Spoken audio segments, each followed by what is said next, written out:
मीनू, अब आ भी जा, बारात निकले को है। हाँ मम्मी जी, बस आ गई। वो कमरों में ताले लगा रही थी। आजकल चोरी का भी डर बहुत होता है मम्मी जी। मेरी बहू बहुत समझदार है। रिंकू और सिमरन के आने के बाद मैं पूरी तरह से जिम्मेदारियों से फ्री होकर आराम करूंगी बस। रिंकू और सिमरन की शादी एक साथ होती है और दोनों बहू बनकर पूनम के घर आ जाती है। घर आते ही रिंकू अपना रंग दिखाना शुरू कर देती है। रिंकू अपनी देवरानी सिमरन से कहती है, पता है सिमरन, मैंने मीनू भाभी को ये कहते हुए सुना कि सिमरन अपने घर से कुछ लेकर ही नहीं आई। एक भी कपड़े तुम्हारे मायके वालों ने अच्छे नहीं दिए हैं। मुझे तो ये सुनकर बहुत बुरा लगा, लेकिन भला मैं कर भी क्या सकती हूँ।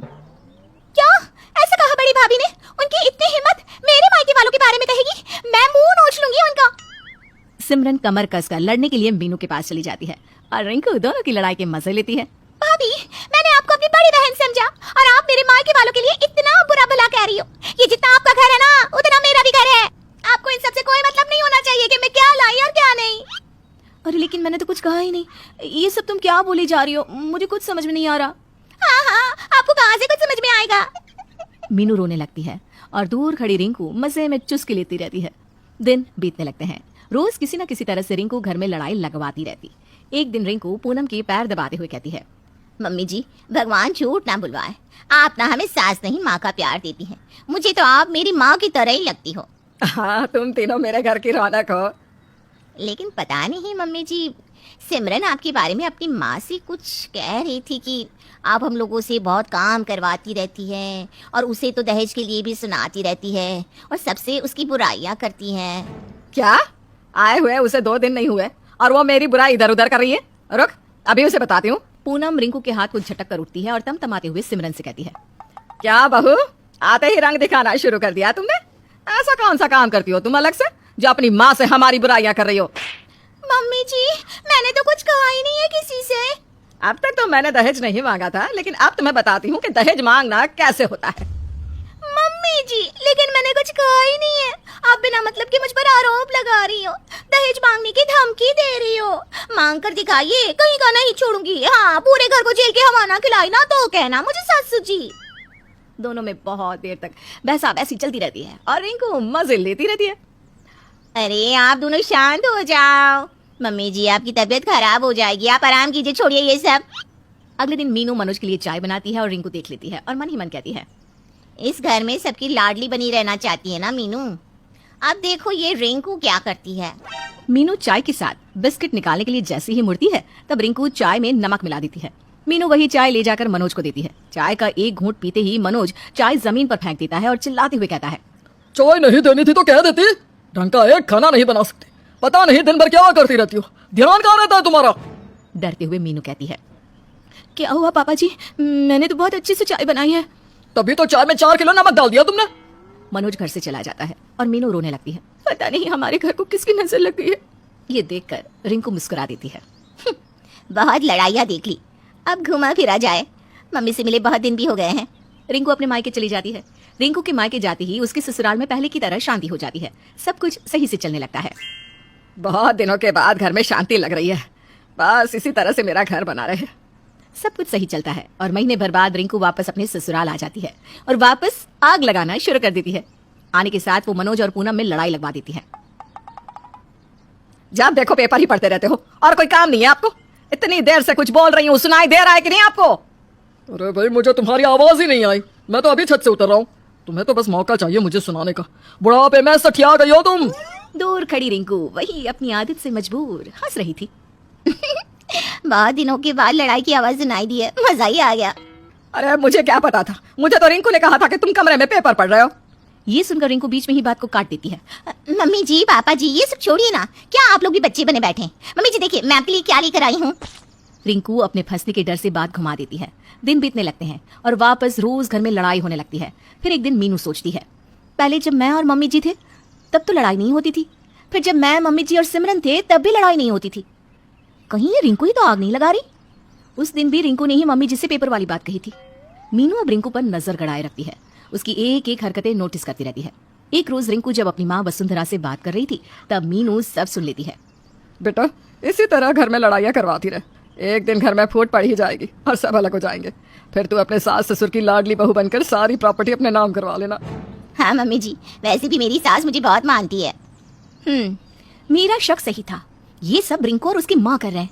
अच्छा हुआ मैंने रिकॉर्डिंग कर ली। अगले दिन जब नाश्ते के टेबल पर सिमरन और पूनम की लड़ाई होने लगती है तब मीनू रिकॉर्डिंग प्ले कर देती है। रिकॉर्डिंग सुनते ही सबके होश उड़ जाते हैं। पूनम रिंकू को तमाचा लगाती है। मेरे अच्छे खासे घर को तुमने बर्बाद कर दिया। अब तुम अपनी माँ के घर में ही रहना और वहीं आग लगाना। अपनी ही बेटी का घर तोड़ते हुए तुम्हारी माँ को शर्म नहीं आई? निकल जाओ मेरे घर से और मेरे बेटे की जिंदगी से। मुझे माफ कर दीजिए मम्मी जी, माफी देकर हम एक और गलती नहीं करेंगे। सिमरन और मीनू रिंकू का हाथ पकड़कर उसे घर से बाहर निकाल देती हैं। अब हम कभी अलग नहीं होंगे। हम साथ साथ हैं। हम साथ साथ हैं। हम साथ साथ हैं। एक समय की बात है। एक शहर में एक कुशल परिवार रहता था।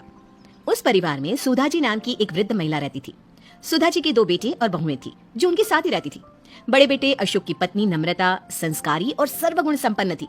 वहीं छोटे बेटे की पत्नी अनाया चालाक और बहुत तेज तर्रार थी। एक बार की बात है, सुधा जी और बहू नम्रता मिलकर बहुत सारे लड्डू बनाकर रसोई में रख देते हैं। बहू, मैं जरा मिश्रा जी के यहाँ काम से जा रही हूँ। तुम लड्डू को थोड़ी देर बाद डब्बे में रख देना। ये बोलकर सुधा जी बाहर चली जाती है। नम्रता अपने बेटे की आवाज सुन उसे देखने चली जाती है। तभी अनाया रसोई में आती है। शुद्ध घी के लड्डू देख उसके मुंह में पानी आ जाता है और एक लड्डू खा लेती है। इतने स्वादिष्ट लड्डू मैंने कभी नहीं खाए। एक काम करती हूँ, सारे लड्डू डिब्बे में रख लेती हूँ और एक प्लेट में ही छोड़ दूंगी, जिससे किसी को मुझ पर शक भी नहीं होगा और मैं लड्डू आराम से खा पाऊंगी। वो लड्डू की प्लेट उठाकर एक डिब्बे में भरकर चुपके से अपने कमरे में ले जाती है और प्लेट में एक लड्डू वहीं छोड़ देती है। अपने कमरे में जाकर अनाया पेट भर लड्डू खाती है। पेट भर जाने पर वो लड्डू के डिब्बे को छुपा देती है। नम्रता अपने बेटे कार्तिक को सुला रही थी, तभी सुधा जी घर आ जाती हैं। नम्रता, अरे ओ नम्रता। नम्रता सास की आवाज सुनकर भागी हुई आती है। जी माँ जी, बुलाया आपने? बेटा जरा चाय बना देना और हाँ लड्डू भी ले आना, 1-2 खा लूंगी। नम्रता रसोई में जाती है और लड्डू का खाली प्लेट देखकर चौंक जाती है। लड्डू कहाँ गए? मैंने तो डिब्बे में भी नहीं रखे। प्लेट में तो एक ही लड्डू है। अभी माँ को बताती हूँ। नम्रता सुधा जी को जाकर बात बताती है। माँ जी, लड्डू रसोई में नहीं है। मैंने वहीं रखे थे पर अब नहीं है। क्या? लड्डू तो तेरे सामने ही बनाए थे, फिर कहाँ गए? पता नहीं माँ जी, कार्तिक रो रहा था तो मैं कार्तिक के पास चली गई। उसे सुलाकर अभी आपकी आवाज सुनकर आ रही हूँ। सुधा जी रसोई में जाती है। अनाया लड्डू से भरा हुआ मुंह जल्दी जल्दी साफ करती है और रसोई में आती है। क्या हुआ मम्मी जी, आप गुस्से में क्यों हो? बहू, यहाँ लड्डू की प्लेट रखी थी, अब देखो इसमें एक भी लड्डू नहीं। पता नहीं कौन खा गया, शुद्ध घी के लड्डू थे। तभी अशोक और राहुल भी आ जाते हैं और रसोई से बातों की आवाज को देख दोनों रसोई की ओर जाते हैं। अशोक अपनी माँ से मजाकिया लहजे में कहता है। क्या हुआ माँ, किस गहन विषय पर चिंतन चल रहा है? अरे देखो ना बेटा, शुद्ध घी के लड्डू बनाए थे, पता नहीं कौन खा गया, अब इसमें एक भी नहीं है। आपके बाहर जाने के बाद तो नम्रता दीदी ही थी ना रसोई में, शायद कहीं उन्होंने ही। अनाया, ये क्या बोल रही हो तुम? मैं कार्तिक के पास थी। सुधा जी और घर के सभी सदस्य अनाया की बात पर विश्वास कर लेते हैं और नम्रता के खिलाफ हो जाते हैं। सभी नम्रता को खूब सुनाते हैं तो वो रोने लगती है। अनाया बहुत खुश होती है। वो खुद से कहती है, इन लोगों को बेवकूफ बनाना कितना आसान है। कुछ दिनों बाद सुधा जी काजू और बादाम का डिब्बा खरीद कर लाती हैं। ये ले बहू, इसे संभाल कर रखते। सुधा जी ये कहकर वहां से चली जाती है। नम्रता काजू बादाम के डिब्बे को अलमारी में रख देती है। अनाया काजू बादाम का डिब्बा देख लेती है और रोज मुट्ठी भरकर खूब काजू बादाम खाती है। काजू बादाम तो एक ही हफ्ते में हो गए खत्म। अरे नम्रता, तुझे काजू बादाम ला कर दिए थे, तू तो दिखा भी नहीं रही कि कहाँ रख दिए। हमें भी दिखा दे, हम भी दर्शन कर लेंगे, या मंदिर में रख कर पूजा करेगी तू? जी माँ जी, अलमारी में रखे हैं, अभी लेकर आती हूँ। ये बोलकर नम्रता रसोई में जाती है और काजू बादाम का डिब्बा निकालती है, पर डिब्बे में काजू बादाम तो ना के बराबर थे। ये देखकर नम्रता चौंक जाती है और रोने लगती है। नम्रता के रोने की आवाज सुन सुधा जी और घर के सभी सदस्य रसोई में आते हैं। नम्रता को रोता देख सुधा जी बोलती है, अरे क्या हुआ, रो क्यों रही है? माँ जी, काजू बादाम यहीं रखे थे, पता नहीं कहाँ गए। क्या? 4 दिन पहले ही तो लाई थी काजू बादाम का डिब्बा और खत्म भी हो गया। अनाया अपनी चोरी छुपाने के लिए फिर से नम्रता पर इल्जाम लगा देती है और कहती है, नम्रता दी, खाने का मन था तो खाइए, लेकिन ऐसे चोरी करना ठीक नहीं है दीदी। पता नहीं इस घर में क्या हो रहा है, खाने की भी चोरी। अरे बहू, थोड़ा बहुत दूसरों को भी चखा दिया करो, इस घर में और भी लोग रहते हैं। ये बोलकर सब चले जाते हैं और नम्रता रोने लगती है। कुछ दिनों बाद अनाया की दोस्त रिया का फोन आता है। हेलो अनाया, कैसी हो? मैं ठीक हूँ, तुम बताओ इतने दिनों बाद कॉल किया। हाँ, घर के काम में ना बिजी रहती हूँ। चलो ना, हम दोनों कल मिलते हैं, शॉपिंग करेंगे, खाएंगे पिएंगे। अच्छा ठीक है, कल मिलते हैं। वैसे भी शादी को 2 महीने हो गए, कहीं घूमने भी नहीं गई मैं। राहुल को तो टाइम ही नहीं मिलता। ठीक है ना, तो कल मिलते हैं, तो तैयार है ना? अनाया खुद से कहती है, मैंने रिया को हाँ तो बोल दिया, पर पैसे कहाँ से लाऊंगी? बाहर जाने का मतलब पैसों का खर्च होना। अब अनाया पैसों की जुगाड़ में लगी है। वो सुधा जी के कमरे से गुजरती है, तभी अशोक सुधा जी को 10,000 देते हुए कहता है, ये लीजिए माँ, पूरे 10,000 है। अब रात होती ही अनाया सुधा जी के कमरे में जाती है और 10,000 की गड्डी चोरी कर लेती है। सुबह होती ही अशोक 10,000 सुधा जी से मांगता है। माँ वो 10,000 दिए थे ना, वो देना ना, दोस्त को वापस देना है, वो लेने आ रहा है। सुधा जी कमरे में पैसे लेने जाती है। जैसे ही अलमारी खुलती है तो पैसे कहीं नहीं मिलते। सुधा जी चिल्लाती हैं। चिल्लाने की आवाज सुन घर के सभी सदस्य सुधा जी के कमरे में जाते हैं। क्या हुआ माँ, अब चिल्ला क्यों रही हो और इतनी घबराई हुई क्यों? मैंने कल यहीं 10,000 रखे थे, अब नहीं है, पता नहीं कहाँ चले गए। नहीं है मतलब? माँ वो पैसे मेरे दोस्त के थे, अब वो आने वाला है, मैं कहाँ से ला कर दूंगा उसे? कहीं ये काम बाहर के किसी आदमी का तो नहीं, लेकिन हमारे घर में तो कोई आता भी नहीं। हाँ माँ, आप सही कह रही हैं, अब मैं पुलिस को ही बुलाता हूँ। हाँ, यही ठीक रहेगा। हमारे घर में कुछ ना कुछ चोरी हो रहा है, अब ये पैसे भी चले गए, तो बुला ले बेटा पुलिस को। पुलिस का नाम सुनते ही अनाया घबरा जाती है। अशोक का दोस्त पैसे लेने आता है। ये देखकर नम्रता जल्दी से अपने कमरे में जाती है और अपने बचाए हुए पैसे लाकर अशोक को दे देती है।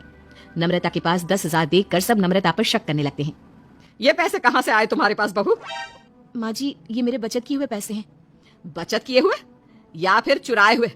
देख बहू, सच बता दे। अनाया की जान में जान आती है। वो भी नम्रता को कहने लगती है, नम्रता दी, अब तो इसकी भी चोरी की हद हो गई, अपने ही घर में चोरी। दीदी, आपको ये बातें शोभा नहीं देती। तभी पुलिस आ जाती है। पुलिस को देख अनाया घबरा जाती है। पुलिस नम्रता से पूछताछ करती है और नम्रता बेगुनाह साबित होती है। फिर पुलिस जब घर की तलाश लेती है, एक एक कमरे की तलाशी, अनाया पूरी तरह से घबरा जाती है, क्योंकि अब पुलिस अनाया के कमरे की तलाशी ले रही है। पुलिस को नोट की गड्डी अलमारी में कपड़े के नीचे रखी मिल जाती है, साथ में काजू बादाम का डिब्बा और 1-2 लड्डू भी। सब चौंक जाते हैं। अनाया फूट फूट कर रोने लगती है। माफ कर दीजिए मुझे, मुझसे गलती हो गई, माफ कर दीजिए। सब कुछ तुमने चुराया और मेरी बहू नम्रता को दोषी बनाया। अनाया रोने लगती है और नम्रता से भी माफी मांगती है। कोई बात नहीं अनाया, तुम्हें इस घर में चोरी करने की जरूरत नहीं है। तुम्हें कुछ भी चाहिए तो तुम हम सबसे कह सकती हो। तुम्हारी एक गलती ने तुम्हें कितनी बड़ी मुसीबत में डाल दिया था। मैं आप सबसे माफी मांगती हूँ, आगे से ऐसा कभी नहीं करूंगी। नम्रता अनाया को गले लगा लेती है और सुधा जी नम्रता से माफी मांगती है। हाँ, नम्रता सबको माफ कर देती है।